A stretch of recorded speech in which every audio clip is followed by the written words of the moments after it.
Oh, what a day! What a lovely day!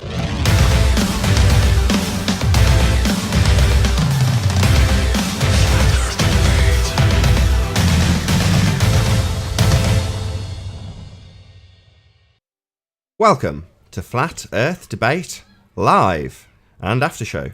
I'm your host Nathan Oakley, and if you are new to this channel or you've not done so already, be sure to subscribe and hit the bell notification icon to keep up to date with the Flat Earth Debate. If you'd like to join the community debate, then go to nathanoakley.com and check out the Flat Earth Debate forum. If you'd like to support this channel, there is a super chat that runs alongside each of these shows while they're live. There's also a PayPal, Patreon and crypto link in the info box below the video. Most importantly, if you would like to join the discussion, simply mute the page you are currently watching, then click the link in the info box below this video to join the panel and express your views on the shape of the Earth.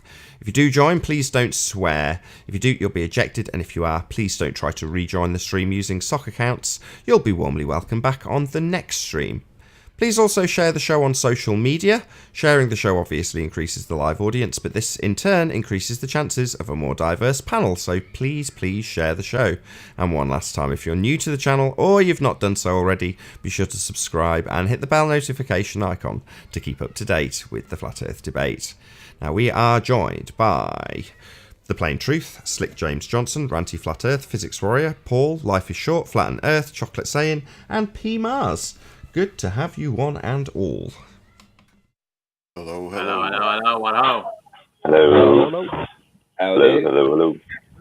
Good morning. Morning. Hey, Travis, just to finish that up then, I think we're largely on the same page, I think, as far as analyzing what's going on in that photo. I would agree. Yeah, can you see am I still sharing, Nathan? I can put you on, I've got Ranty up, but yes, you are now. Okay, so I've been trying to find different videos of contrast. So the video on the left, you can see more. You can see the ground. Okay, so here's where we might differ a little bit. So I'm saying that the purple line, you're saying that. So here's where Ranty, I think, is, and we're all kind of getting our wires crossed a little bit, and which one is right, is yet to be determined. But the Ranty, I think, is saying that the water line is the true water line, like the one on the left is the one on the right. Is that right, Ranty? And then the inferior mirage is just blocking your ability to see the ground. Sorry, which image are we looking at? Are we looking at somebody else's image right now, or my one that I've got up? Sorry. Oh yeah, I'm looking at Plain Truth. Okay. Lighthouse. Have a look, see if I can bring it up. Sorry, say again. So you're saying that the water lines between those two images are essentially the same points. Yeah, so he's lining them up.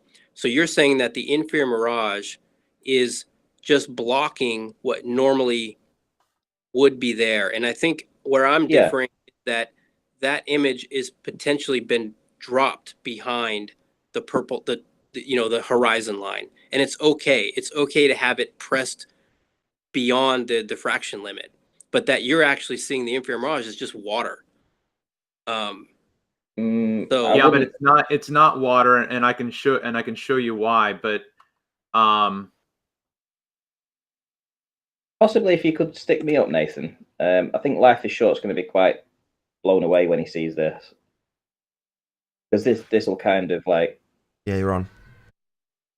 Yeah, can you see my image now? Yeah, I got you. So essentially the same spot. I'm about 25 feet or so in a different position along the railings, but I'm essentially at the same height. These railings are the exact same height.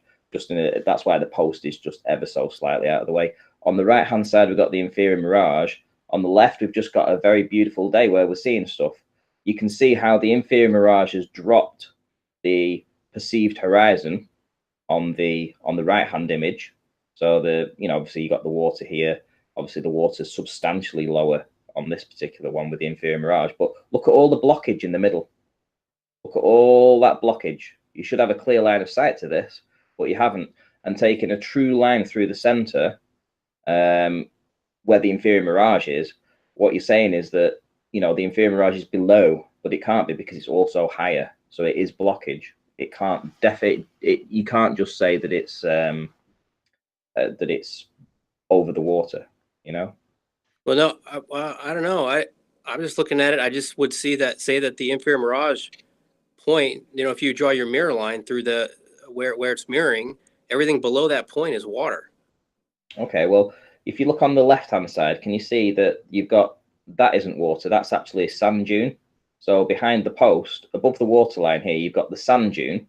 Behind that, you've actually got another bit of water, so a bit of like an estuary kind of thing, but it's actually connected to the ocean.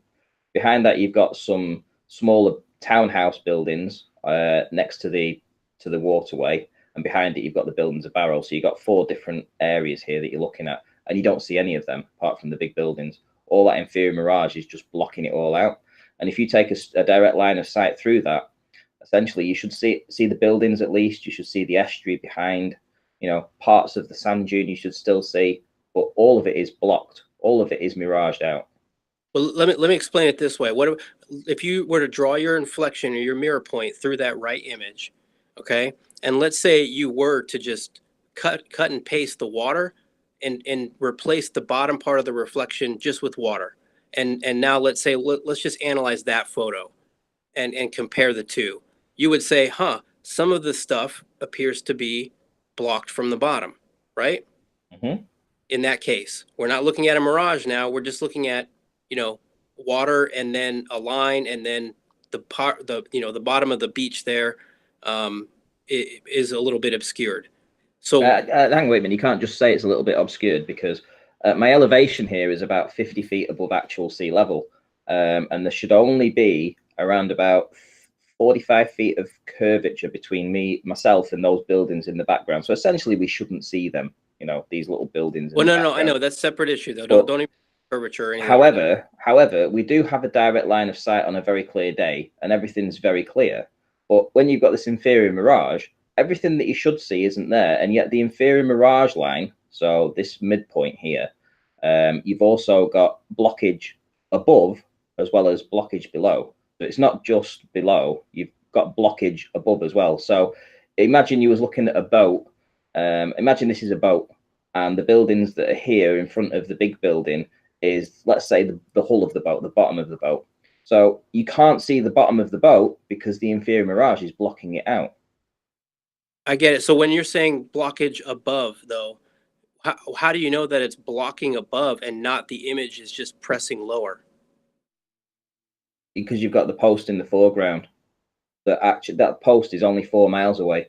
The buildings are 18.3 miles away. But so because you can scale it. Yeah, I know. But if light is bending right to the observer and is bending upward to the observer, the further away it is and the more bend it has, the lower you're going to press it within your field of view. That's just refraction, right? That's well, like okay. So why is it not pressed on this? Like looking at a coin in the bottom of a water jar, right? That's an example of downward refraction. The coin's apparent position is not the same as its actual position. Okay. And the same works for upward refraction. Looking at these buildings, you're pressing them lower across the horizon line, and it's okay to have obstruction from the bottom. It's just part of vision. It doesn't. But anyway. But this wouldn't have reached the diffraction limit at an elevation of 50 feet and distance 18.2, 18.3 miles away. You wouldn't get the diffraction limit at this point. But what I'm saying is you do get a very clear line of sight on this. So you can see these buildings. There's no diffraction going on here. But yet on the right-hand image with this inferior mirage, now what's causing the inferior mirage on this day? It can't be the diffraction limit. And also, you've got this blockage above the midpoint. Refraction causes upward, an emission layer causes the inferior mirage. It's like an extreme form of upward refraction. And that upward refraction continues on upward. And as it does so, and you start to get clarity on the distant buildings, they're going to be pressed lower. And you might even see some squashing, compression, expansion phenomenon. I don't think that answers this, though. Say that again? I just don't think it answers this particular observation, because I'm seeing I'm definitely seeing everything that I should see is obstructed. Everything apart from the buildings behind all these townhouses here and the estuary and the sand dunes, they're all obscured. And also to the point that the water is actually obscured, well, is hidden by the inferior mirage. The inferior mirage is lying over the water and is blocking out the water behind the post. So it's definitely blocking out stuff, but it's also blocking out stuff higher than that. So all I'm saying is that when you're looking at a boat in the distance, that when I'm saying that where the midpoint of the inferior mirage is, right, you could place a light there, and so basically it would be on the bottom of the boat, and it would pierce through this inferior mirage, because the Globers would say that this is blockage. This blockage is curvature, and Right. So, Ranty, let me put it to you this way. Look at the mountain in the background. Yes. Okay, so you are not you have pressed that mountain lower on the right image.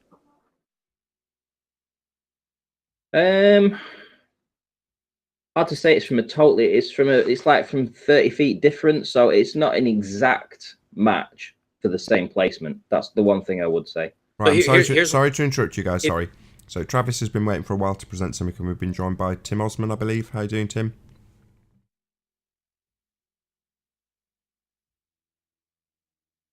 Hello. Kick him. Well, go ahead, Travis. Ranty, Hello. My mic Yeah, was. I don't want to hijack Ranty right now. I mean, if I can wait until we're finished with this. Okay, fine. Well, the only thing I'm saying is that if you've got a direct line of sight on this particular day to this building, and it was a beautiful day, it's actually on a video, so you can actually just scan across this. You can see the birds flying. There doesn't appear to be any obstruction or any inferior mirage going on. It's just a beautiful day where you can see stuff. So Right. on It's a day high. where you can just see it will things. be higher. No, it's the same height. No, I'm saying that the horizon line, your apparent horizon line, is going to be higher in the clear day. That's the Okay. same effect we saw with red pill stuff, right? So I was if you can like go to that part 4 where I looked at your time lapse footage and compared it to your footage where you took the same time frame but went to different heights, and you can see what's going on with upward refraction, how you're pressing something lower. So that's why you're seeing more of that. The mountain appears lower in the background than it does for the left picture, because it is lower. The whole image has been brought lower within your vision, and it's okay if those buildings have been pressed a little bit lower behind the horizon line. That horizon line being that inflection point on the mirror. I'm not sure that's the. You see, I haven't got the left-hand side of this building here, which would be further over here, and you can see the mountains dropping off. So I just think that's I think the mountain range dropping off here would probably still be shown in the same location if I'd taken a screenshot of this further to the left. So I'm going to ignore that point. Sorry, just because it's not from the same exact. We haven't got all the information to see that. But I got it, but again, I'll just ask. Just go look at that part of that video in that part 4 where we kind of compare where your camera doesn't move. Right, your camera's sitting there stationary on the beach, and compare what the center frame is versus the apparent horizon line. Okay, but my point still remains that the inferior mirage is atmospheric blockage. I can detail that this is being blocked out. These buildings that we should see, which are higher than the center point of the inferior mirage, are being blocked out. Let me put it this way. If you were to set this camera up on the right image and you were to just do a time lapse, what would I see? I would see throughout the day, possibly, I would see the inferior mirage start to dissipate, and that entire image is going to be brought a little bit higher within your frame of view. And to the point where if we were to match the conditions on the left, then they would be the same image. Okay, well, that's worth trying then. So if that's what you think, I can do a 12-hour time lapse. I'm going to do that up in Scotland as well. So I'm going to go up on the Saturday and do a full day time lapse. Yeah, but then you've got to realize though that you are going to want you're going to want nature to give you the kind of conditions that fulfills what Life is Short just said. Right. You know what I mean? Because there's no guarantee that You're going to get the clear conditions. conditions. Yep. Yeah, there's no guarantee that your inferior mirage is going to go away. You can That's come the- up to Salt Lake, the Great Salt Lake. We got really good conditions out here, guys. Still haven't had a flat earther come up here for some reason. Okay, so what's the claim in Salt Lake? Oh, the claim is excellent in Salt Lake, my friend. Now, I'll go ahead and present something really quickly. We did go to Antelope Island not too long ago, as well as the Bonneville Salt Flats. We did actually do GPS triangulations through the Bonneville Salt Flats for 40 miles and with XYZ coordinates. And we did this twice with 2 GPS units, actually. Very, very interesting that we come out to about 0.4, 0.5 of the proposed radius of the Earth. Now, also, what's very interesting at the Great Salt Lake is that you can go and look at Salt Lake City from 26 miles away. And these guys like to go on about, oh, look at this terrible conditions I have from 5 miles away continuously. But basically, you can get these kinds of images to show that the flat Earth is basically nonsense, completely nonsense from 26 miles away. Now, also, Are you going to say we do- anything worthwhile? yes, we do this as well. This is actually the tip of 37 miles away, very, very level water. Gunnison Island, it's called. Now, when you actually get higher, this is what happens, is the Gunnison Island actually grows on you. It gets much, much larger. So, anywho, the Great Salt Lake, Salt Lake City, very, very good place for flat earthers to come to do these tests, but they still won't for some reason. Not a very clear image, is it? It's kind of milky. This is from 37 miles away. Yeah, Yeah. it's kind of milky. It's not very. Can you get a better image?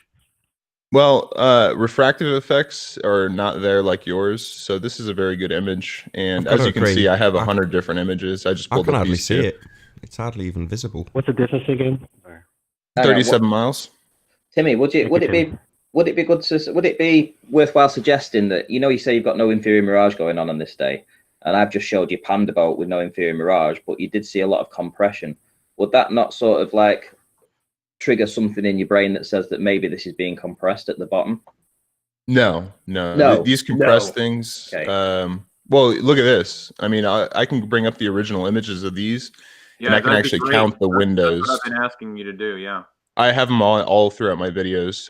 Once you show me that you've actually watched my videos and you actually care about this subject, I'll give them Yeah, to you I for went. sure. I went to your playlist. There was just 2 videos. Like one was a minute long, and the other one was like 2 minutes. No, there's or- several. You just have to look for Salt Lake City. There's many that go over had the distance, where I was, all this kind of stuff. So it's very, Okay. very relevant that you do that.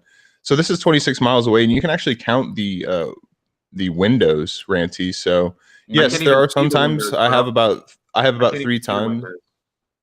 What? I can't even see the windows there, Tim. Where your cursor is. Where are the windows?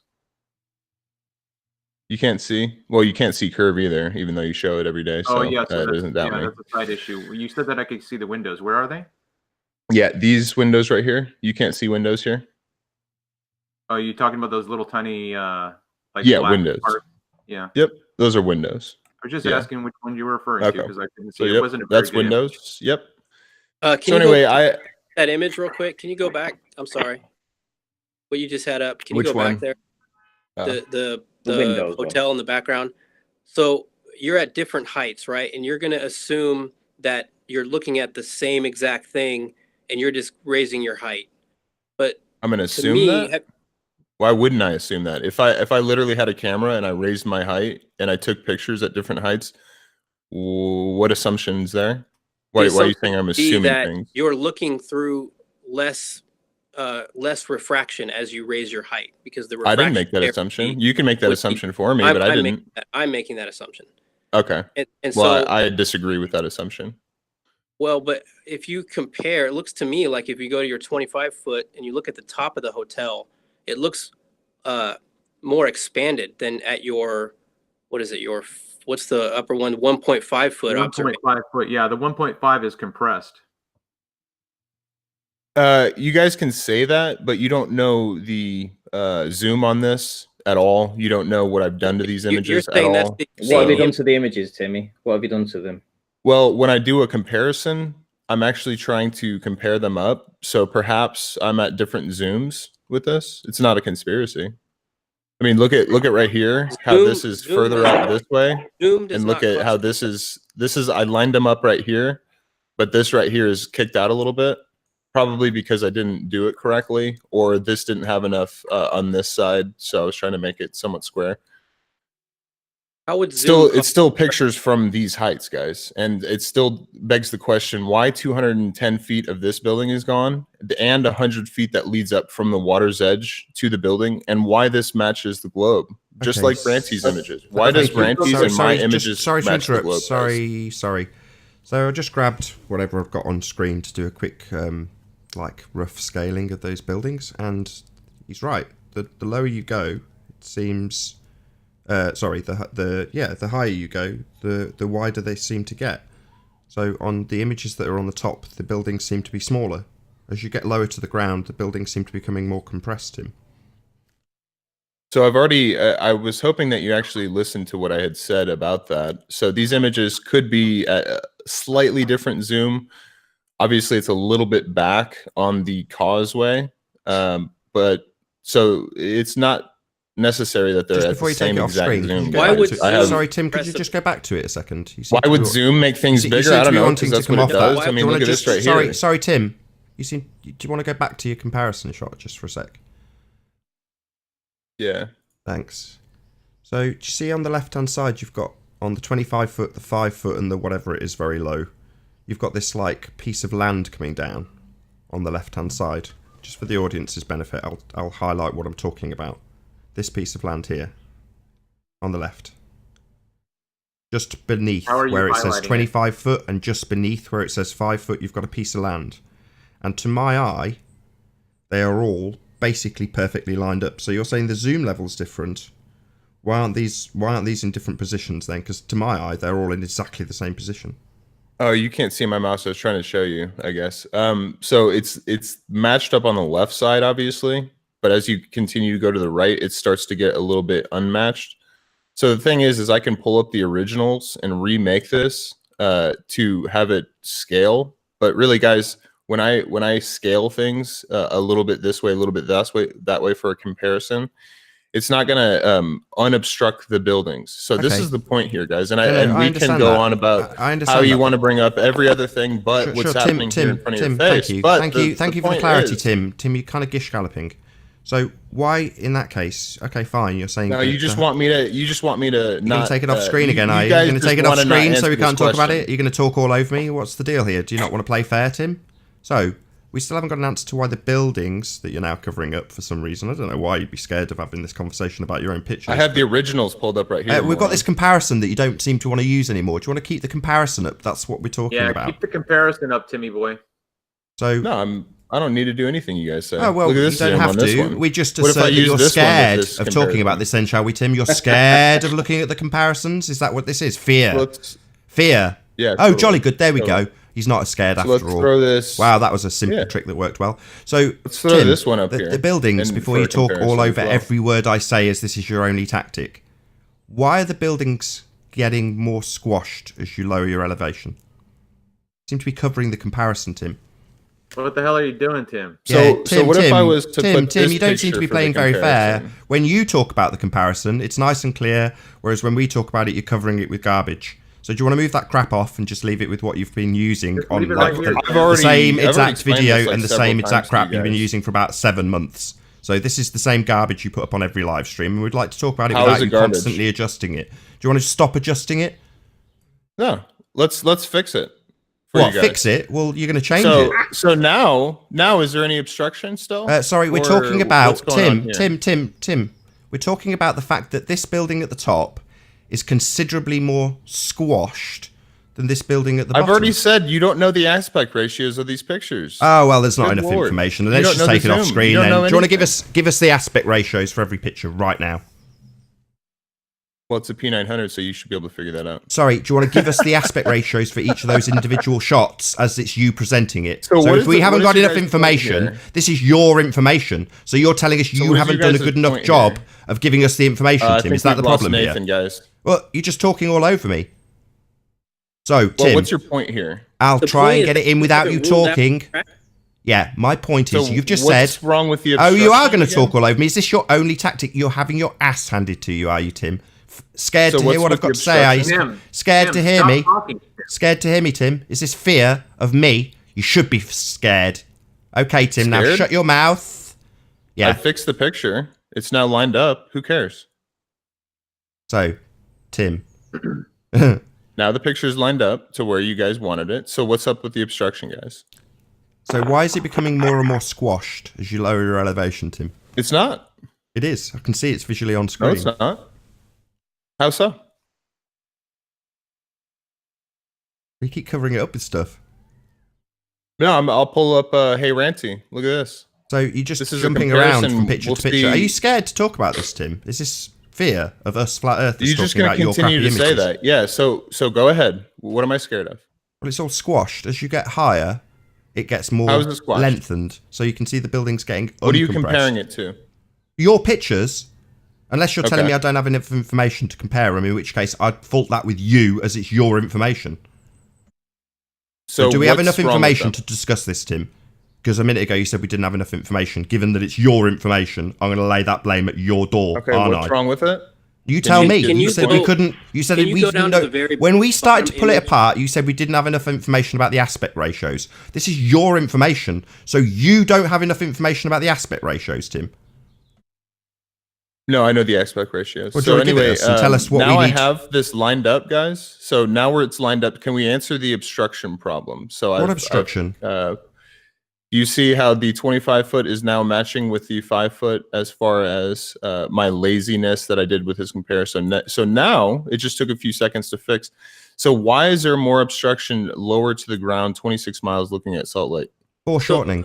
Let's ignore Foreshortening. the Yeah, compression. foreshortening. Okay. Let's ignore You're the lowering your compression. angle. You're limiting the amount in the bottom half of your field of view as you go lower. It's called foreshortening. Did you look it up? I dropped it in your live chat.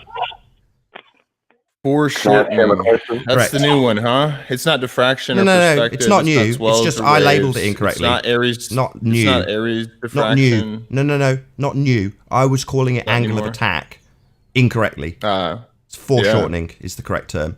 Well, it was perspective before that, and it was There's like 10 perspective other as things well. before that. Perspective Nathan. is part of that. Tim, there's actually several reasons why it can happen, and so I would say, how would you describe? Yeah, it's called curvature. No, it's not. There's several. No, reasons. it's not. Oh. So there's Because I look the other way. I look Here- west. I look listen. west, and I see. So this. do you know what Shut up and foreshortening let him is? talk. What's foreshortening, Tim? Shout out to Timmy Has Osmosis. nothing to do with this. Well, how do you know? What is it? Tell me what foreshortening is. Has Detail nothing to it. do with this. Well, what is it?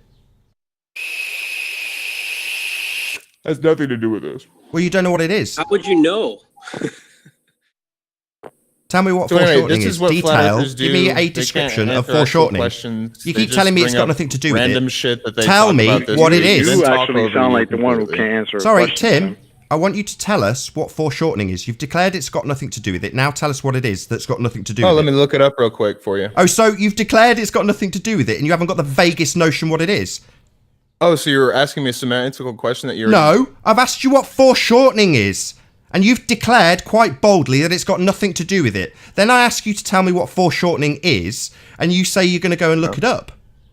So we're looking it up now. So No, portrait you've or- already declared it's got nothing to do with it. Why would you look it up after I've asked you whether or not you know what it is, and you've declared that it's got absolutely nothing to do with it? Why would you do that? You're looking it up after you've declared that arbitrarily it's got or nothing to do with dramatically it. shorten or reduce something in time or scale. Okay, so is it this one that you're going after, Nathan? You want to read it again, Tim? Portray or show an object or view as closer than it is, or as having less depth or distance as an effect of perspective or the angle of vision. Okay. That's fucking beautiful, Tim. I'd say that absolutely hits the nail quite squarely on the head, wouldn't you? Yeah, you can play your games here, but Not games, you stupid fuckwit. It's foreshortening, you dumbass. how does this have to do with these images? Oi! It's foreshortening, you stupid fuckwit. Uh-oh, Yeah. here goes. Are you here it listening goes. to me, you dumbass? You've declared it's got nothing to do with it. You've literally read the description. It couldn't be more appropriate. You stupid moron. So having declared it's got nothing to do with foreshortening, it's literally described the very effect that you're describing in your pictures. You stupid fuckwit. Yeah, where are your pictures? Yeah, you're a fuckwit, Tim. You haven't got the slightest clue. You declared it had nothing to do with it. And then when you read the description, it couldn't be more appropriate. That tells me that you discount things that you don't even understand. That makes you retarded, Tim. What a dumbass. Do you want to read it again? Yeah, that's all you can do. Sing. What a dumbass. Yeah, what a dumbass. You've just read foreshortening. Anyway. It's precisely the effect that's being described in your images. And now you're just rumpusing me. Foreshortening. Yeah, you just read it out. It's precisely what's happening. Curvature is foreshortening. Cool. No, not curvature. You just told us foreshortening, the very effect that's actually happening here, had nothing to do with it, and you asserted that it's curvature. So if it's got nothing to do with it, why is it precisely the description of what's occurring? This is boring, guys. Oh yeah, boring when you have your ass handed to you for your own stupidity. Yeah, next time I wouldn't declare that something hasn't got anything to do with it when you haven't even looked it up. What a complete fuckwit. You've made yourself look completely stupid here, Tim. You've said it's got nothing to do with it and you don't even know what it is. How does foreshortening have anything to do Oh, don't ask me questions, fuckwit. Oh, okay. It's foreshortening, Tim. Go and research it a bit more than looking it up after declaring it's got nothing to do with it. So 200 feet of the building is gone. And yeah, shut up. Don't make any more assertions. Go away and look up what foreshortening is. Hey, guys, it used to be perspective. It used to be Riley's criterion. Yeah, it said perspective in the description of foreshortening, didn't it, dumbass? You only just read it for the first time 2.5 minutes ago, yet you're declaring it's not to do with perspective when it was in the description of foreshortening. Welcome to the show. Yeah, welcome to Tim's dumb fuckery. Welcome to Tim's stupidity. Welcome to Tim declaring that foreshortening's got nothing to do with it, then reading the very description of what's happening. Yeah, that's all you can do, rumpus me while I point out your stupidity, Tim. Well done for making yourself look completely stupid by looking at the definition after declaring it's got nothing to do with precisely what you're presenting. Well done for making yourself look very stupid here. Well, I mean, we can ask the question that I would ask him, and that is, he made the declaration 200 feet of the building is missing. And my simple question would be, how did you arrive at that number? Good question. Because it's a pretty good... I smell an R rape. Tell us how you got that figure, Tim. Well, and how did he rule out all the other issues that it could have Sorry, bear with me. Tim, right. How did you get that number? Then bend over, bite the pillow and brace for R. I'm going to rape you with R, Tim. Tell me where you got that number. Quick, sharp, you stupid fuckwit. Seem to be very quiet, Tim. Yeah? Do you want to tell us where you got that number from? So I can rape you with R, your reification of a globe model based on the assumption of an R value. Oh, I've been muted. All right, guys, I'm out. Later. Talking about being muted. You mean you're about to get raped with R, so you ran away? No one muted you, you lying piece of shit. You were just about to be bent over with your religion. That's all that happened there. I'm not going to throw anybody under the bus, but he was muted. Oh, was he? I'll take it all back to him. Yeah, I did it. I'm sorry. I got tired of hearing him. Don't mute people on the panel. That really annoys me. Sorry, I take it back, Tim. Nonetheless, you were about to get raped, so you just took the opportunity and used your excuse. That must be true. Okay, so if we can maybe bring it back, since we had that nice little segue, to go back to Life is Short. What's your name? Travis. Me too. Yeah. What's up, brother? Good name. Okay, so I've got a couple of images to show that deal with this inferior mirage, and then some of the stuff that you've said resonates with some of the stuff that I've been thinking about. So I'm going to share my screen. Share. And okay, so what we're going to see here is, again, the lighthouse is going to come up on the right. This little white line right here, when I was first looking through this footage after I shot it, I thought was a pedestrian walking, because it traversed the entire screen. and went from the left right to the left. Okay, so I'm watching this thing move and move, and it looks like it's walking and it's walking, it's walking, and then this comes along.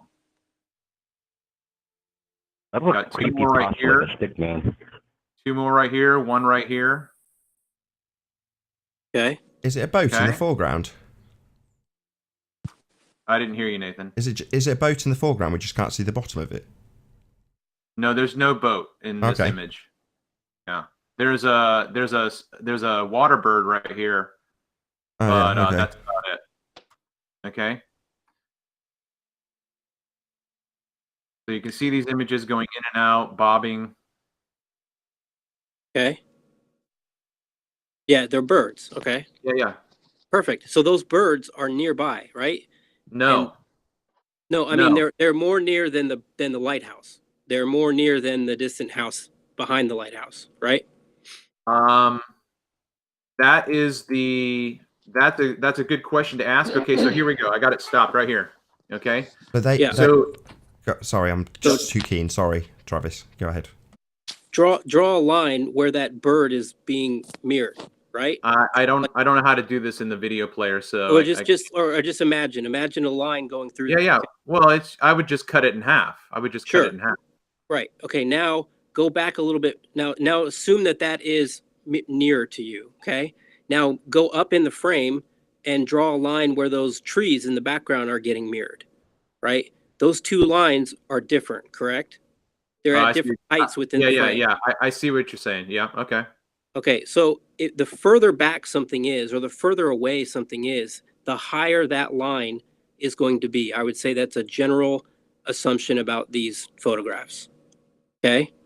Sure. So if I were to replace the bird with a boat, and the boat is now traveling away from me and getting further away from me, it's going to ascend within that mirage zone. There's going to be a mirror point on the boat itself, right? And that mirror point is going to ascend within the frame all the way up until there's a certain, like, we'll call it the true horizon point, where it actually meets the highest point or the midpoint of vision, let's say, the furthest distance of vision. And then after that point, it's going to start to set. That's what I'm claiming. All right. Yeah, I think that we're talking about different aspects of the same phenomenon. So I don't have anything to disagree with on that. But I do have this interesting footage to give us here. This was like one of my very first Chesapeake Bay days back in July. So we've got the water line right here, and then we've got the inferior mirage. Now, my desire, I would love to get someone on a boat right here, because this inferior mirage equals a distance that we don't know. Like, can I stop you right there? So I did, on this latest video, I did a perspective analysis, I guess, and how many feet are in each half division within a frame. And so what I found was, for a 6-foot observer, and I tried to analyze a bunch of different inferior mirage photographs, and it seems like they all occur. So this is a little zoomed in, correct? Yeah. So if you were to zoom out, this inferior mirage zone is actually kind of a small part of the total frame, right? Well, if I zoomed out, it would diminish, but it's not going to change the distance that exists. No, I know. But what I'm saying is, if you can watch that video, I'm saying is that apparent water line is actually only, I think it was about a mile away. Okay, if you're a 6-foot observer. So that water that you're seeing right there is only about a mile away. And from me, or from the opposite shore? Say that again? All right, when you say the water, do you mean the water line that I can see? That you're pointing to right now, yeah. Okay, and are you saying that you think that that's a mile away from me? If you're at a 6-foot height. Okay. And after that point, it continues to compress and compress and compress, and you're getting more and more distance within each half subdivision until the mirror line. Yeah, and that mirror line is going to be, there might be 2 miles within like a very small Sure. portion of the total frame compressed within, just a small line. Right. Yeah, So- I get that. I get that much. Yeah, I'll definitely check out your stuff. So, but I want to show something. I think you guys will be pretty impressed with this. Okay, so here we go. I know you're killing me. Is that a good thing or a bad thing, Slick? I don't want to. It's killing me, man. You guys are going on and on and on with these photographs, man. When is it going to end? That's how we feel about experience, Tim. Oh, my goodness. Oh, come on. Okay, here we go. Let's- Here we go. let's- Go ahead. All right, so we've got this boat. This is the first image I get of my red house that I've been shooting recently. Okay. Just Okay. a little nostalgia there, but I'm going to keep panning over here. Here we go. This white light is going to move across.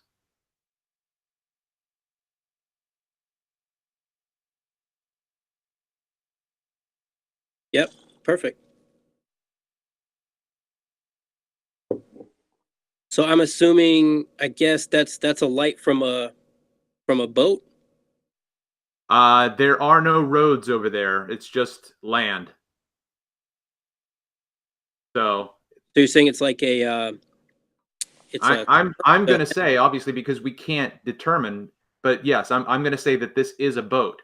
But what that means is that the water, it's on the water. So this Right. this is proving what we're talking about, the fact that the water continues into the distance. Yeah, correct. I would agree with that. I guess it's not a light. It could just be a white boat. Yeah. Either that or it's the An orb? windscreen. Okay, then. Interesting. So yeah, so the land above, you can even see it. You can see like that reversed C shape going across in the land bit above the water, which is to say that the Mirage has brought the land down, so the water level is lower. But that doesn't mean that the water doesn't continue up towards the point that that blob is on, which it obviously does. Right. That's my point too. Is that it's okay Can I get a if question you drew in? your horizon line there, that there would be obstruction behind that horizon line. There's no problem with that. Can I ask a question? Go ahead, Slick. What does all this mean? Oh, go back to bed, Slick. Right, carry on, guys. No, Yeah. that's the point of it is we're figuring out where the diffraction limit is. In other words, Yeah. what's the actual horizon? And We get into the nuts of it, and then we get asked a stupid rhetorical question. no, it's a reasonable question, because if you No, don't it's know why not. we're looking at What do this, you mean? you What's don't the know. point of it? It's bloody obvious what the point of it is. The point is Yes. why are we seeing obstruction over water? That's the point, right? Very That's well the put. point. There you go. That's the reason. So what does it mean? Oh my God, is this what it's going to be? I'm going to All right, tell no, you. no, I'll tell you Here we what. go. I You ready? withdraw the question. No, no. Randy, I I'll- withdraw the question. Don't worry. Good. I'll answer the question. I for got you. a question for Paul. Paul, why did you mute Tim? I've already addressed that to Nathan, so you guys can keep talking. I don't want to take up the time for the panel for what they're talking about. Yeah, right. Anyway, so just to answer your question, Slick, the answer is that the baller will say that this line is curved. And what we're trying to establish and prove is that if this Mirage were not here, you would see the water continue because Did there you- is physical water here behind this Mirage. I have a question for you. Did you say prove? Well, Uh, not behind the yeah, Mirage. I'm not It is- a solopsis. I'm not a I just solopsis asked a looking question. word. Did you say prove or did you not? Yeah. No further questions. I don't know that it's proof or not. It's just it's an explanation for the visible world. And I think a lot of people have questions about how to make sense of the world. And if you don't, and I get what you're saying about you don't want to plant seeds in people's minds that end up not being true. And so the only thing we can do is just say, look, this is my opinion. This is kind of what I think is going on. And maybe down the road we can expand on this concept and we can do tests that maybe provide more reasonable And Evidence. where is down the road? When is this down the road coming? I don't know, but if we don't have a basis for any of the observations that we have, we'll never get there. Well, how many observations have you made so far, and what do they mean up to this point? Well, how many observations have I made so far? I would say a lot. Not just So you, not just you. I'm talking about all of you guys with the observations. All you've been doing is the globe people make observations and then they declare. Then flat earth people make observations and then they declare. And then it just becomes a belief fest. This side believes against this side that believes. And it just goes on and on and on. That's what the debate is, Slick. That's why we have a debate. Yeah, That's Slick doesn't like the fact that argumentation doesn't always persuade. He's like looking for the silver bullet so that we don't have to keep offering up this evidence or this evidence. Slick, you need to realize that you're dealing with a worldview. You're dealing with a set of paradigms Beliefs, set of that beliefs. are establishing how a person is going to interpret. So I'm not doing what I'm doing to convince Tim Osman. That's not why I'm doing this. I'm doing this for Granny Smith, Joe Coffey, people who are looking into this and that this will make sense for. So that's who I'm doing it for. But what are you our doing? starting You- point- You said you're doing this. What are you doing? Okay. I'm a little bit confused. You said as- that you're doing this. You said you're doing this for Okay, these so certain people. let me What is try- it? What is it exactly that you're doing? Are you proving something? Okay, you ready, Slick? Here we go. Oh, again. I am trying to establish that I can prove, okay, the image on the right. Am I still sharing, Nathan? Yeah, I've just stuck you up. Okay. So the image on the right has an inferior mirage. The image on the left does not. This was taken from the exact same spot, exact same elevation. This is a different day. We've got birds on the water. We've got land right What here. does this prove? Are you going to let me talk? Because I'm pretty sure I was talking right now and you just interrupted me. What does this prove? Stop interrupting him. You don't like it when people interrupt you. So what does this prove? No. Let him finish. May I speak, Slick? Yeah, but I'm just trying to find out what does it prove. I'm just But trying let to him find finish. I out know what he wants. Out to Colin Turner for hitting the super chat. Really appreciate your support. Thank you very much. Well, let You know him why finish. it's long, Slick? Is because you've interrupted me. Okay, ready?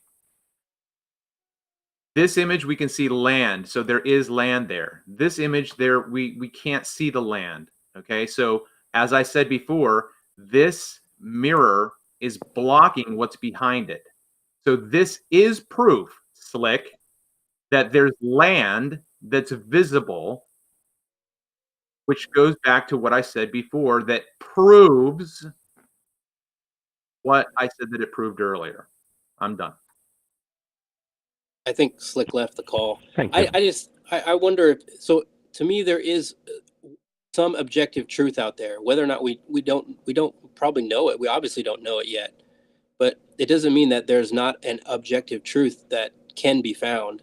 Or maybe it doesn't, but I don't know. I don't get that everything is just based on subjectivity.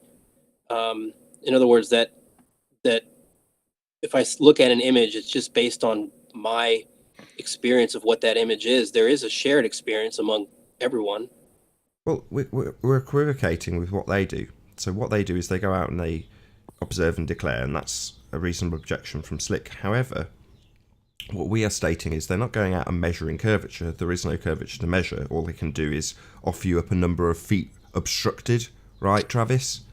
Based on a reification fallacy, using an R that they have presupposed and a calculation to get that number of feet obstructed and blame it on curve. Well, that's not what we're doing. The Earth is obviously and observably flat, and we're measuring.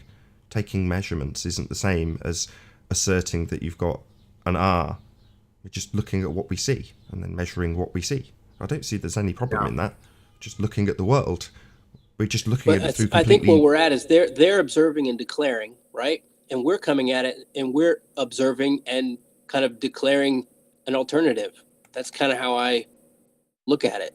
Saying, okay, you're saying that this is curvature, and I'm saying that there are other explanations. And I don't know if it needs to be any more complex than that. I don't know. I agree. And many of the things that we're discussing are absolutely demonstrable. So it's not that we need anything more than to demonstrate what we assert. If you can demonstrate it, then as far as I'm concerned, it is proven. If you can demonstrate that there's an obstruction and then reify a radius value into a mathematical calculation, that doesn't prove anything. Now, we're not proving anything either in this respect. We're just looking at what we see and measuring the effects that we observe. And for me, that's a perfectly reasonable thing to be doing. As I say, we're looking at it through new eyes. None of us have really observed the world with the eyes we have now, up until now. Hello, 100th man, how you doing? Hi. Hello. Just some challenges with the mute, so I had to rejoin. You're a bit quiet. Can you repeat that? Yeah, hold on. Is this better? Yeah. Is this brilliant. better? Yeah. Yeah. No, I was having some challenges with trying to get mute off and mute on, and finally figured it out by rejoining. Hello, No Globe. Can you hear us? How's it going, guys? Hello, good to have you. Yeah, I just want to also say, Nathan, that, you know, Slick and yourself, you both say that the world is obviously and observably flat.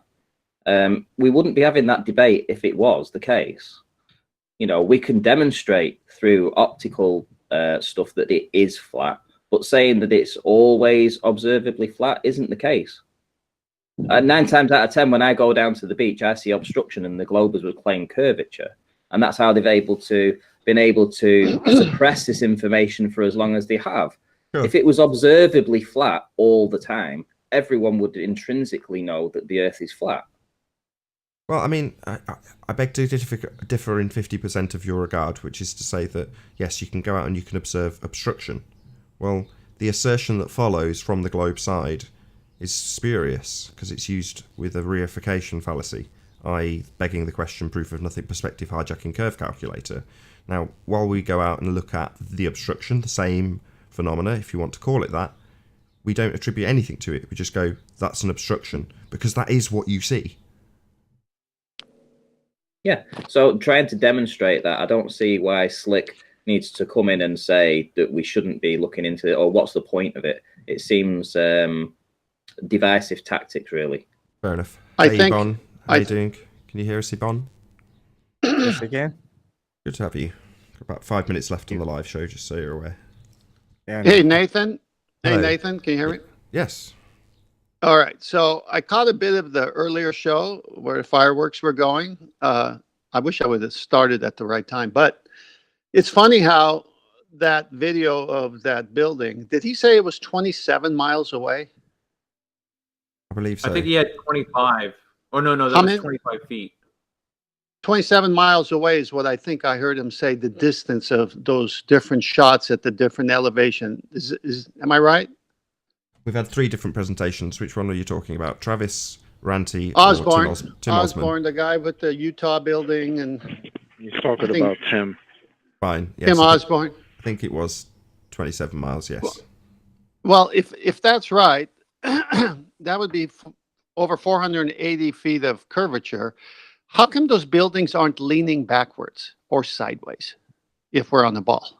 Because they use 2 different types of mathematical equations. So when they're working it out in their favour for the drop from your position, they use 8 inches per mile squared. As soon as you go over to how much lean, they'll give it you in degrees. So they just use different structures of mathematics to explain away what we don't see, which is to say nothing's curving away from us. Nothing's curving. So Sure, that- except in real life. Except in real life, if it was curving, it would be on an angle. Those buildings are built vertically straight up, but if that's 486 feet of curvature, if we live on a ball, they should be leaning towards the lean of the part of the ball they're on, and they're not. Right, and as you go up, if it's to be asserted that you're negating the curvature by raising an altitude, you should straighten them out as you look more square onto them by raising your altitude. Again, that doesn't happen either. So yeah, I agree with you in principle. The way it's obfuscated is to just change the mathematical description to degrees. So what is it? Right, 1 degree every 69 miles. So you can't see half a degree.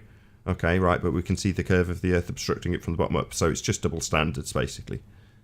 But yes, exactly. So they do the double speak and they bring in the math, and then you say to them, "Wait a minute, how tall is that building? If it's 486 feet of curvature, why are we even seeing it? Why are we even having this pointless discussion of the windows when we shouldn't even be seeing those windows?" I'd like to say something. Go Can ahead. I get a response on that? Yeah, I agree with you. Yeah, we agree 100%. with you. Yes. Okay, well then that's okay. So that's it. Then these guys. You're right. just You're right. a It should double be end of speak. conversation. Okay, got it. Got it. Yes. All right, go ahead, Ivan. Oh, I think where Slick might have a point is, look, we can't just look at these photographs or videos and just say, hey, it's the Earth is flat, Earth is a globe from that point of view, and I agree with that.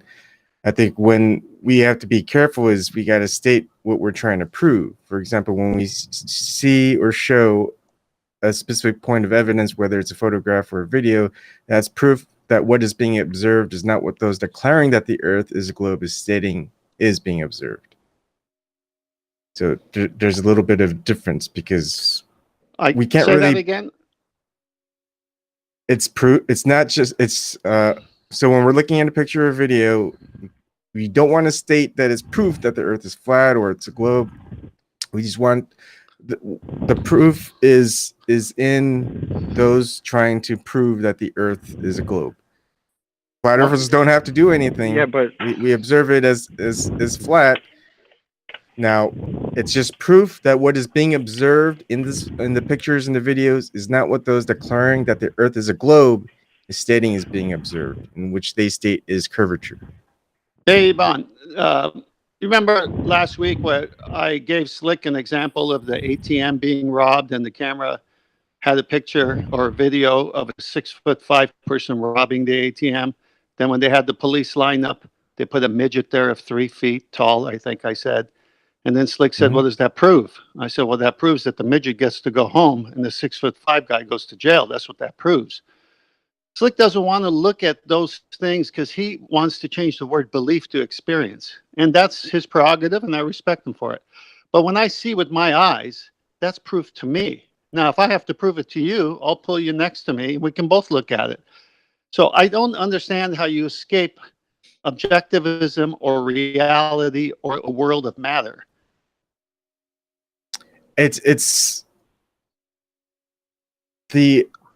So it's basically observing a phenomenon, just the very basics, the first part of the scientific method. We observe a phenomena. You've got your idea of what the phenomena is, and I've got my idea of what the phenomena is. Are either of us correct in that? Sorry. Well, let's go back to the video. video. I'm going to interrupt. Sorry. No, we're not doing science. So this isn't applying the scientific method. What we're applying is something called logical consistency. So in terms of what we observe, based on our knowledge of, say, for the sake of argument, atmospherics, you can apply logical consistency to your current understanding or my current understanding that what we observe is obviously flat. Now, if what you apply in terms of the mathematics to the temperatures or whatever you're going to assess, if it still falls within logical consistency, I could still assert that the Earth is obviously and observably flat. Now, on a perfect day, like Red Pill Philosophy has had when he had the lighthouse picture, just magnifique, absolutely sublime. You can see forever, right? Or so it would appear, and it seems perfectly flat. But there is still a certain degree of perspective to take into consideration, and you can calculate that. In other words, that also falls in line with logical consistency.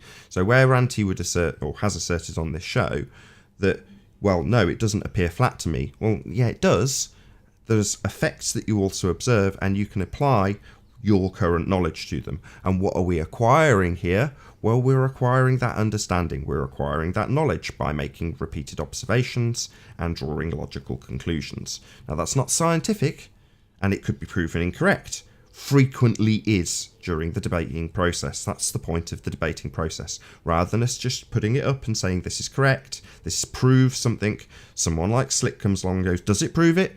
And you go, well, okay, well, no, not really, but, you know, and then you have to get into the realms of describing what it actually does. Well, it falls under logical consistency. There's nothing wrong with logical consistency. We're not establishing a cause and effect here. If you want to establish a cause and effect for what Iban was about to describe as a phenomena, then you go ahead. You start isolating your independent variable to cause that effect. If you can do so, then wonderful. You can establish scientific validity to your assertions, and that's nice too. But do you need it? Will it help humanity? Will it drive technology and scientific discovery when it comes to the refractive effects that we're studying? No, of course not. You can just look at them and you can draw logical consistencies. You're not going to be varying any cause of that mirage, let's be honest. So, there's nothing wrong with that. The only reason we're talking about science, and it is literally the only reason, is simple. Because they, our opponents, the people who say we live on a spinning ball flying through an ever-ending vacuum of space, they say it's scientifically valid, not us. So we don't need to suddenly concern ourselves with finding scientific validity. I personally am not looking to make any scientific discoveries here. If we happen to stumble upon something that needs scientific inquiry, i.e. a phenomena that you don't know what's causing it, then great, we might need that particular method. It's one of a billion, right? There's loads of different methods you can apply.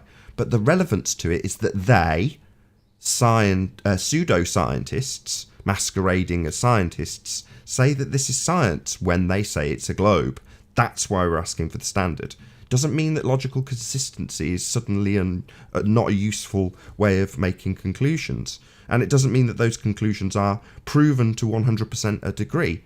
And when our opponents say science isn't true to 100% degree, they actually mean they haven't got science, they've got the same as us, logical consistency, which can be proven wrong. But we're not saying it's 100% fact. We're saying this is what we observe, we're careful with our words, this is the conclusion we draw and why. Here are the measurements that we could apply to that. Take it or leave it. We're not saying it proves anything. That's the bottom line. I know from my experience, just to please Slick, that the Earth is obviously and observably flat. And whenever we look at something that seems to be logically inconsistent, you can do a bit of investigation, which is precisely what Travis is doing and precisely what Ranty is doing, in the face of those inconsistencies being applied to a globe model with the use of R. Ranty's daring enough to go, now let's have a look at these inconsistencies and see if it is actually curved, which is why he, rightly so, would say, no, some days I go out and I have the brainwashing of the logical inconsistency of curvature to deal with, and therefore it looks a bit curvy. Well, no, if you didn't have that reification of a globe model, you probably wouldn't assert that. You'd just say, look, the bottom of this stuff's gone. That's weird. That's all you'd say. It's only for the brainwashing that you say, oh no, some days it does go out and look curvy. Anthony does it. It's like, not to me. It's just something that's unusual with the tendency to look completely flat and the logical consistency that Dell applies day in, day out. Water's flat. Well, yeah, it is. At rest. Add that little caveat. The point being that it's not beyond logical consistency with investigation. And that investigation's got to be done by somebody if we're going to ever answer the difficult questions that have been utilised and hijacked by a model. So that's what we're doing. That's what Ranty's doing, and my hat is off to him. I've got a lot of applause for people like Travis and people like Ranty and people like Life is Short who go out there, red pill philosophy, the list goes on and on and on, and people are just having a little look. Well, why not? We've looked at it with a bloody brainwashed globe model in our forefront of our imagination every time we looked out at the horizon. We're told that it's a leading edge of a sphere. Well, we're not doing that anymore. Now we want to know what's really going on at the horizon. What happens at the diffraction limit? I want to know. You want to know. The audience wants to know. So let's have a look at it. If it means we've got to debate what we assert, then I think that's perfectly reasonable and should be the case. Everything should be up for Slick Jones challenge. doesn't want to know, does he? He just wants to challenge it. And that's how it should be. He doesn't want to know. He does. No, I wouldn't. He does. He does want to know, but he doesn't want to use evidentiary evidence like they would in a court of law, because everything is, what does that prove? And he doesn't want to say there's. Can I finish? Can I finish? No, I don't, because I don't want No, you're anyone. interrupting. Hold on one second. No, I know I'm Hold on, interrupting, guys. but what We've got I'm a new trying to guest say is anyway. I I don't need to. want Hold anyone on. speaking- Hold on. Don't Got a new guest interrupt. anyway. Don't Hello. interrupt. You guys hello. are speaking for Slick. I don't want any of No, you guys to he speak for Slick, spoke. but Slick himself. Okay, No, anyway. that's Right, it. we've been joined by a new You guys are guest. going on about what Slick was trying to say, what he thinks, what spoke. he believes. It's a matter of Look, record. He spoke. I don't I'm speaking care of- what you guys Gonna think. descend What into complete think Slick rumpusing. thinks. Oh So my with God. that, I'll say a huge, massive, enormous thank you to all of you who have joined us live in the Nathan Oakley 1980 audience. If you're watching this on Nathan Oakley channel, then stay tuned, as there will be an after show to follow. Thanks indeed to all the people who smashed the super chat. If you need something to keep you occupied after this live stream is over, then go to nathanoakley.com and check out the Flat Earth Debate Forum to keep up to date with the community debate. I've been Nathan Oakley, and I'll see you all in the next video. Oh, what a day! What a lovely day!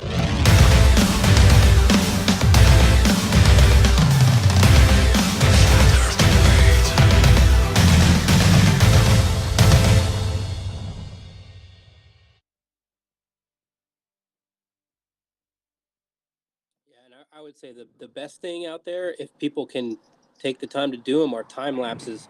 You gain more from a time lapse than any of these. Yeah, They're I just had hard to do. I had 2 time lapses put up next to each other. I was kind of looking through my stuff, and I watched the water line rise. Right. Like Skunk Bay. Yeah, just like that. Yep. Well, But the that's a one thing good- that I good way to the one end the point that live I want to show. make real quick that Nathan brought up was that the shorter distances, when we see this obstruction, what I'm trying to communicate is we need to understand that what we see at 5 miles in obstruction happens at 10 miles and 15 miles and 30 miles. It's the same phenomenon, only farther away. Those were interesting photos you put up of the inferior mirage. Thank you. I'm going Yeah, out I mean, again. it even happens at 2 feet, Trav. Hey! Hey, how we doing, everybody? But my last Just one say of my hello last to her. videos that I Ugh, tried right at the end and didn't manage it. Hey, Zach. Hey, Bob. Good to have you both. Nice to have you. Thanks Hey, for Nathan. joining. so I just had. Oh, sorry. go ahead. No, go ahead. Let Go the ahead. new guest say hello. God. Hello. damn. Hello. I've been trying It's to join his chicken. since. Let him cook it. It's his show. The since, live show's over. I ended Timmy it with a was sitting there rumpusing talking about zooming, Go ahead, Zach. and he was saying something about how zooming. You don't know what zoom I use, and changing the zoom doesn't really make a difference. If he changes the f-stop or the size of his aperture, it will absolutely change the amount that is hidden along the diffraction limit. Why is that? Well, because it changes the aperture size. And what's that have to do?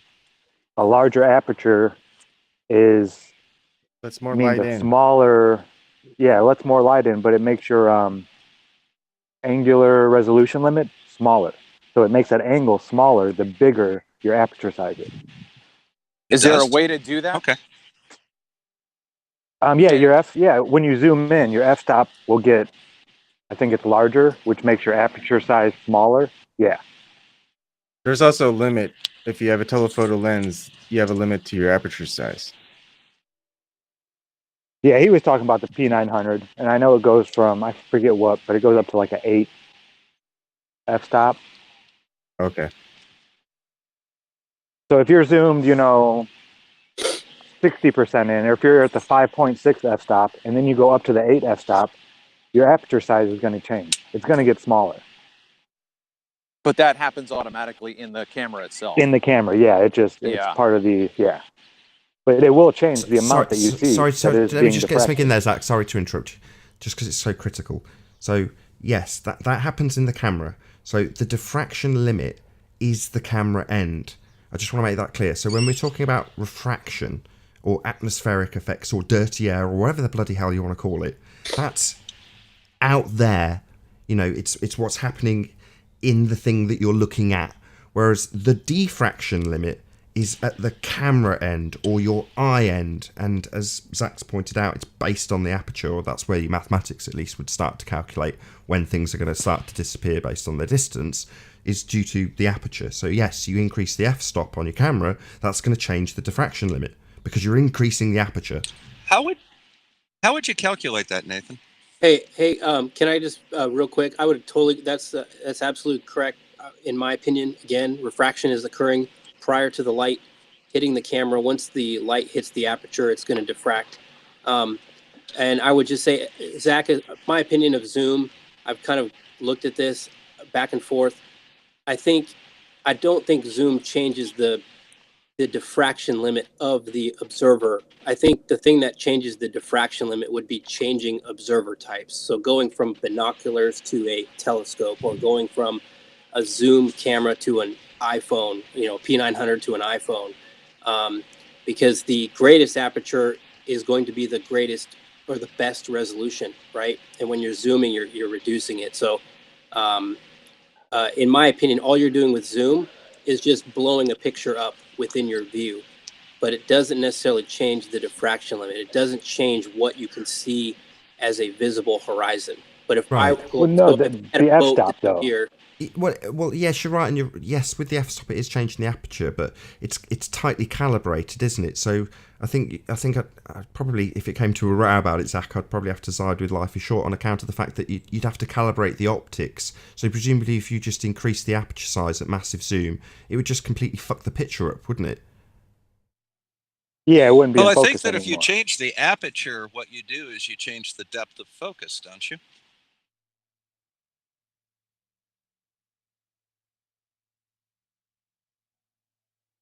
Well, one thing to take into consideration that the Was zoom. that a hard question? I It mean, was a if statement, you though, change wasn't the it? aperture size, don't you change the depth of focus? So, for example, if you have a large aperture like a 4, you would focus on your subject and just a little before and after. But if you have an f/16, you could focus on a much larger area. Isn't that kind of the way that works? Sure. No, the f-stop works backwards. The larger the f-stop, Is the the smaller the smaller aperture. correct? Yeah. So, when you have a smaller aperture, you No, have a that's what happens deeper when you're depth of zooming in. focus.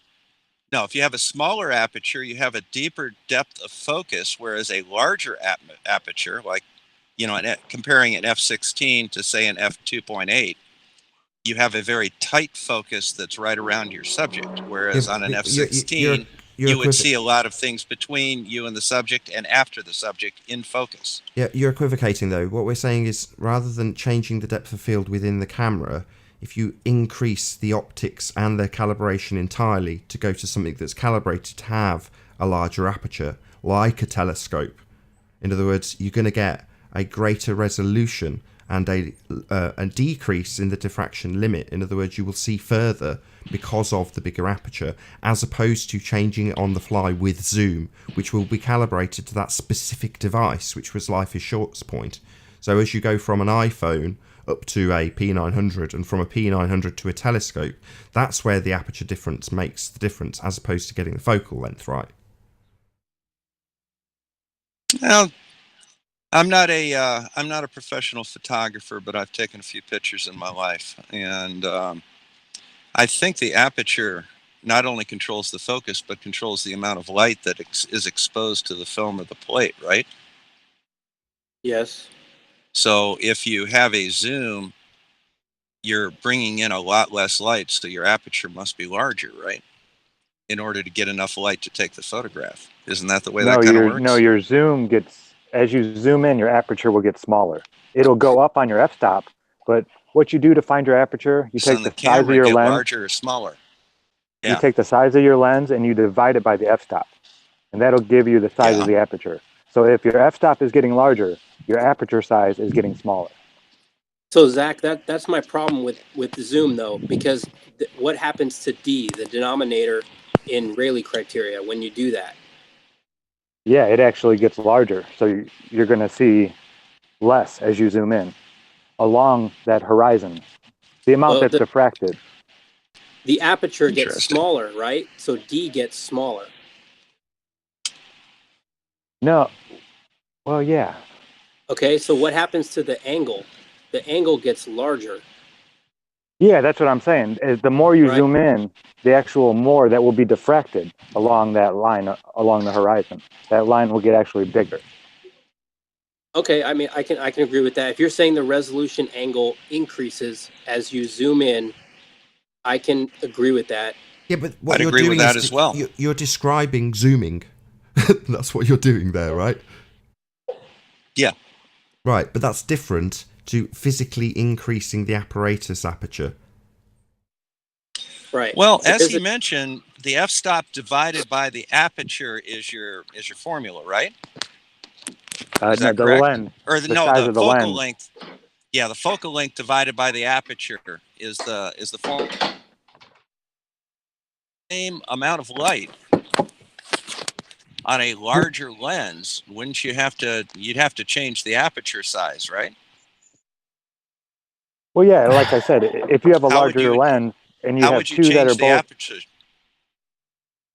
You can set you can change the aperture manually, but there's also a limit to the aperture size in a telephoto lens or whatever lens is incorporated within a specific camera.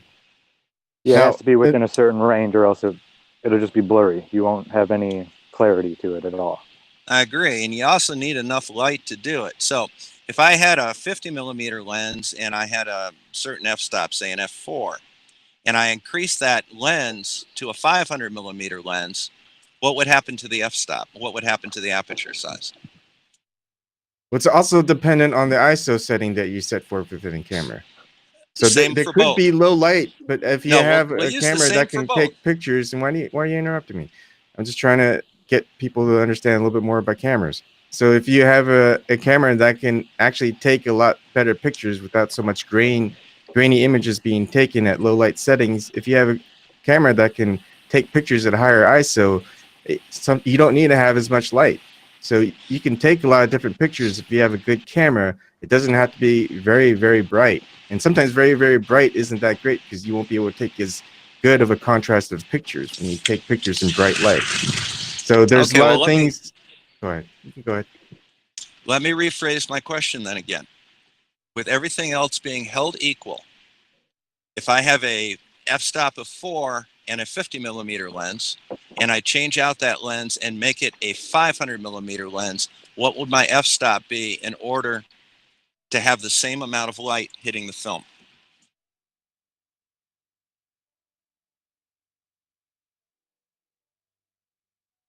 I'll take it from the pause that nobody has an answer. So Yeah, I have no idea. My camera has all that stuff built into it. I don't mess with lenses and stuff like that. It's all. I just have a piece. All right, I was just curious. So it's a little bit of weird calculation because f-stop based off of some, I think it's radius or something. So for example, an f1 lets in twice as much light as like a f1.4. So and then an f2 lets in twice. No, an f1.4 lets in twice as much as an f2. So there's a little bit of calculation there. That's why I can't give you. Okay, so I started with an definite f4 answer. at 50. How would I set up the calculation to get my f-stop for a 500 millimeter lens? You're gonna have to look that up. I don't know off the top of my head. Sorry. Again, right, it's fair it's enough. not simple like. Sorry, Bob. claim What's here? the point in the line of questioning, though? Where are you going with this? All right. I was just curious. Oh, fair enough. So you asked at the beginning. You asked And, me you know, about there's a lot of you things asked me that at the I don't beginning. know. There's nothing wrong with okay, not your knowing the curiosity is answer. I was just fascinating. curious if Your anybody did. curiosity is really interesting. You asked me at the beginning. You asked me a question. You said, "What's the mathematics for the diffraction limit?" Yeah, I am kind of curious. I'm thinking about turning over a new leaf, Nathan. I'm thinking about, instead of doing things on the globe, I'd like to prove the flat Earth. So I'm wondering, do you guys have a formula or something that I could use to calculate how much would be obstructed by the horizon in the refraction zone? It's called a calendar. It's called April Fool's Day. Hold on. I like that. No. Hold on. Actually, Zach. I'm not. Hold on. I'm not Hold crapping on. with you right You've now. asked a question.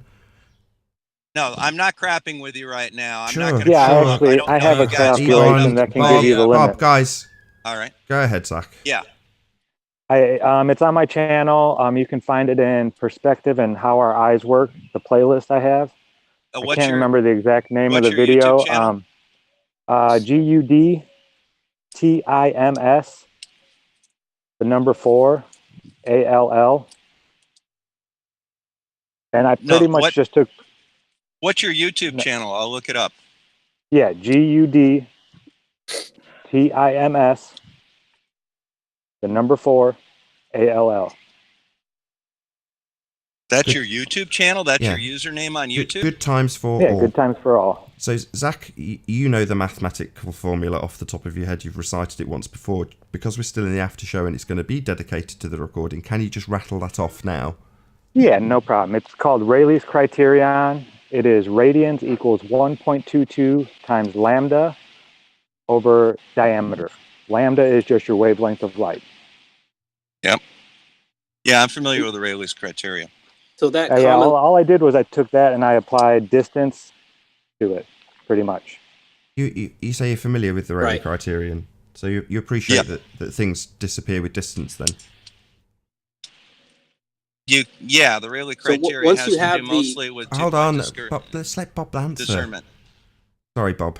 You appreciate that the Rayleigh criterion would calculate the diffraction limit, the point that things disappear into the distance, or a hair disappears because you're too far for the resolution of the hair. Yeah, Rayleigh's criteria has to do primarily with being able to tell two things apart. Yeah, the point where it's interfering, i.e. diffracting. Yeah. Right. So you appreciate that that is a calculation for how things can disappear into the distance, correct? Okay, so I can I'm apply just the waiting for a Rayleigh yes criteria. or a no. Is that an okay yes or an okay no? Do you appreciate that that is a calculation for how things can disappear into the distance? Do you Yes. appreciate? You do appreciate that. Yeah. Can you show of course me? I do. Can you show me in any curve calculator where that formulation is taken into consideration, please? Well, I'm not really interested in curve calculators I am. right now. What This I'm is a trying flat to do Earth is debate. I'm trying to figure This is a out. flat Earth debate. I'm trying to figure out how It's a flat I can Earth debate. predict You've asked us enough how much questions of about something F will be stops. Now I'm asking you something, Bob. I would like Sure, go you, ahead. given that you understand the Rayleigh criterion and its significance in respect to things disappearing with distance, to show me in any calculation for your model of a globe that you believe you live on, where that is taken into consideration, please. It's not. Why not? Because it's basically based on triangles. Sorry. It, It's based on triangles. We have a formula that you are aware of that takes into effect things disappearing with distance and a calculation for things disappearing with distance doesn't take it into account. you know, I think you raise a really good point, Nathan. You're damn straight. It's a curve calculator that talks about things disappearing into the distance, and according to Bob the fallacy guy, it doesn't take into account the very calculation called the Rayleigh criterion that absolutely accounts for things disappearing with distance. That's very interesting, Bob. I'd agree. Nathan, why are you calling me names? I came on here very nice. Pam? Because you came on before and used fallacies repeatedly. You talked about R and used it to reify the horizon into the leading edge of a sphere. That's a fallacy called reification. So you are Did I called do that today, Bob. Nathan? I'm talking. You asked a question. Do you not like the answers? When you repeatedly use fallacy instead of science, you will be appropriately named Bob the fallacy guy, as opposed to Bob the science guy. If you provided science, we wouldn't need to call you Bob the fallacy guy. So, Bob the fallacy guy, you have confirmed for my audience that the calculation for your reified sphere world that we absolutely do not live on does not account for the calculation for things disappearing into the distance, which would be the Rayleigh criterion. Why? Why not? Has he run away? Yeah, he left. Oh my God.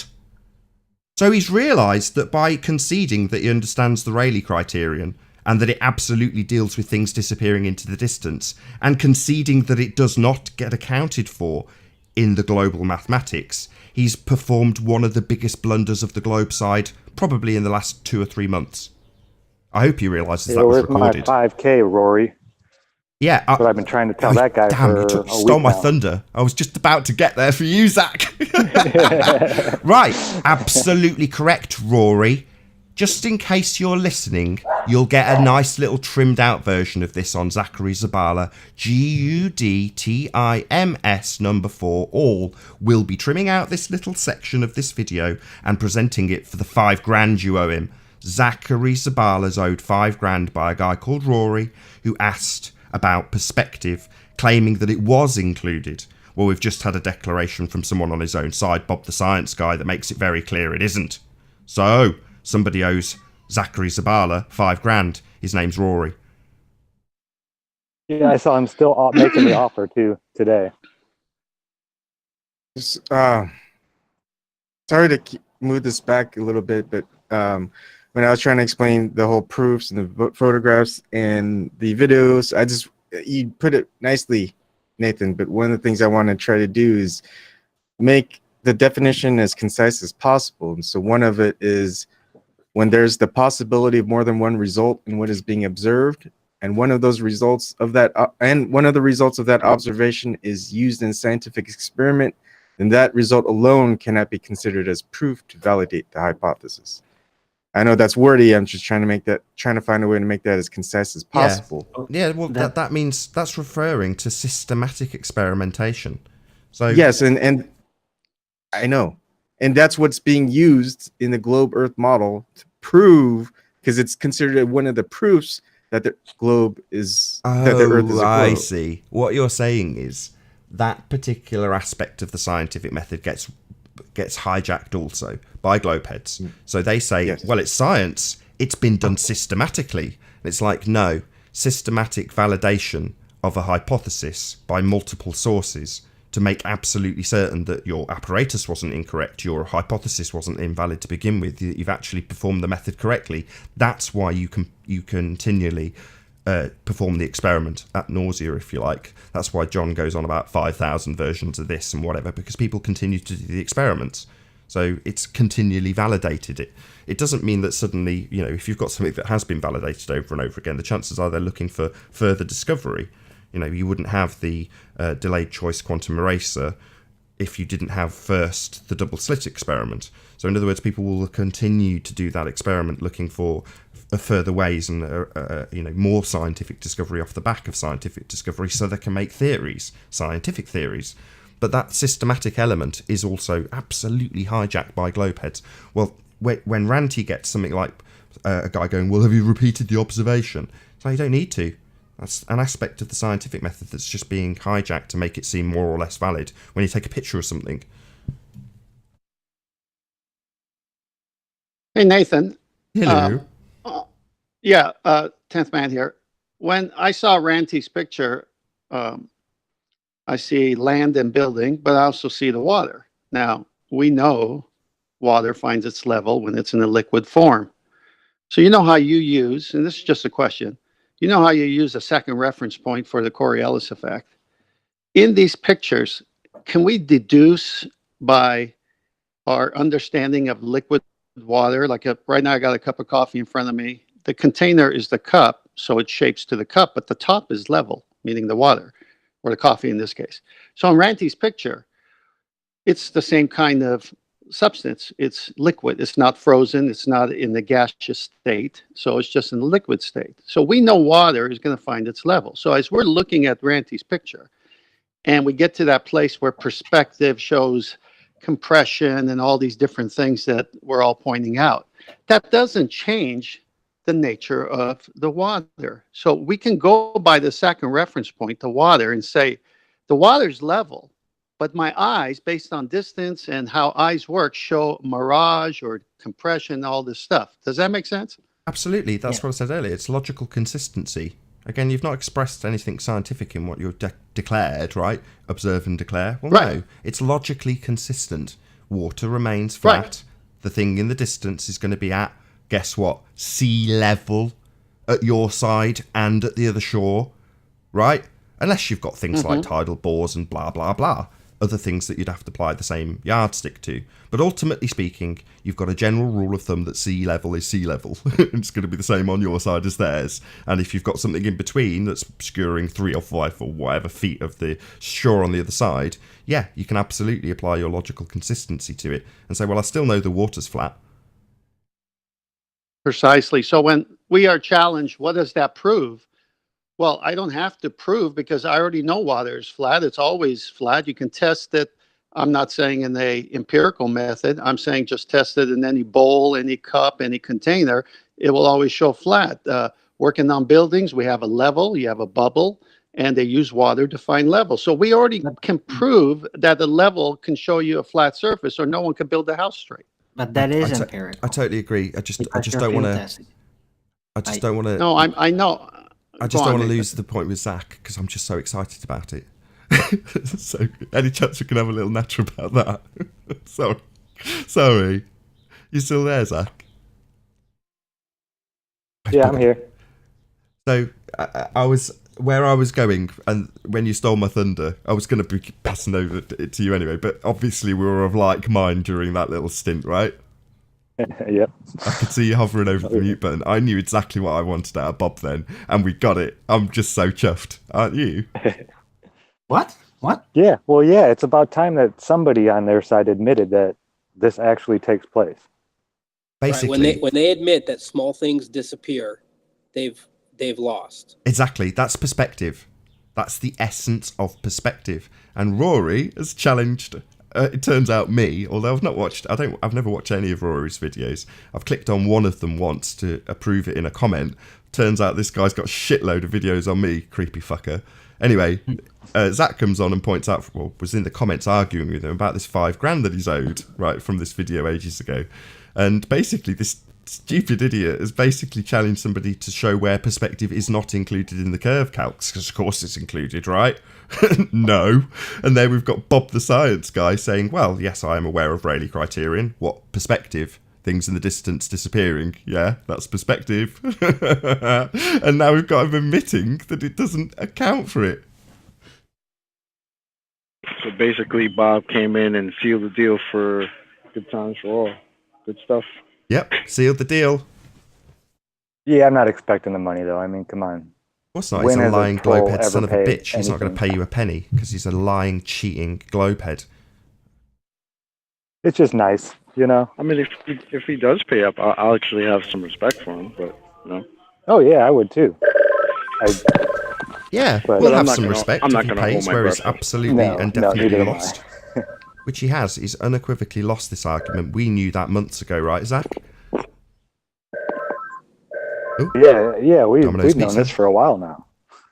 Yeah, we've known it's part of the title. Perspective hijacking isn't in the title of the calculator for nothing. Well, maybe Rory's not up to date with the flat Earth debate. Clearly not.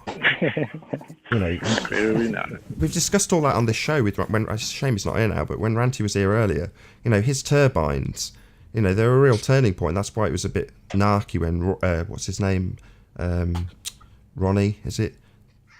Limitless Channel came on and he's like, oh yeah, you guys. I remember it distinctly. Him saying that he was photoshopping in curvature when he was showing the wind turbines, and they show linear perspective, perfectly in line with what we would expect to see. And it just, I don't know. Good times for all. Is he still here? Not good times for all. Life is short. When you showed us the curve calcs with the actual geometric curve next to the 8 inches per mile curve, next to linear perspective, and just how close they are to each other, you're like, whew, you know, that's all they've done. They've hijacked perspective. Right, and they realized that we're not going to be able to see beyond a certain distance. And so how would you ever really know, you know, because they are very close to one another, at least to 3 miles. And that's how I believe they got the Earth's radius, was 2 theta. So that's how I show in that part 5. At 2 theta is 0.0432 degrees, and that comes out to a arc angle, or that's the arc angle, and then the chord across the top is the is essentially 3 miles. And then when you extrapolate that out to a sphere, you come up with the radius of Earth. But they knew that you would not be able to challenge that until we had these capabilities of cameras that we have now. And now we're looking at it, we're going, it's not exponential, it's linear. And so what else is going on here? Yeah, other than atmosphere, you know, foreshortening when you're raising and lowering, perspective as a general rule of thumb, atmosphere when you get these strange effects of miraging. But ultimately speaking, there's pretty much those 3, and that's it, right? What else is there to factor in? Yeah, I mean, like I said, I think we're on this, it's kind of cool in some way because we're disproving all these old paradigms, but we're at the paradigm shift, I guess, if you will, if we want to be so bold as to call it that, is the new things that are, you know, out there to be looked at. I don't know. I have to go, guys. Well, just before you do, because I normally thank the panel on the round out when I round out for the after show or live show, whichever one it may be. In this instance, I've got to say, guys, those 2 shows, probably the best shows in the last 3 or 4 months. Absolutely superb. Hope Zach. Yeah, I had a lot of fun listening and watching. Yeah, I hope you trim that bit out, Zach, and shove it in Rory's face. Yeah, I mean, it's been good kind of throwing these ideas out there and tossing them back and forth. Cool. Yeah, so another big thank you, and I will do it like formally now. So with that, I'll say a huge, massive, enormous thank you to all of the debating panel. As I say, it was a fantastic debate today. And of course, a massive thank you to all of you in the Nathan Oakley premiering stream for tuning in, hopefully smashing the super chat, liking, sharing, all that good stuff. If If you need to keep yourself occupied after this debate is over, then go to nathanoakley.com and check out the Flat Earth Debate Forum to keep up to date with the community debate. I've been Nathan Oakley, and I'll see you all in the next video. Oh, what a day!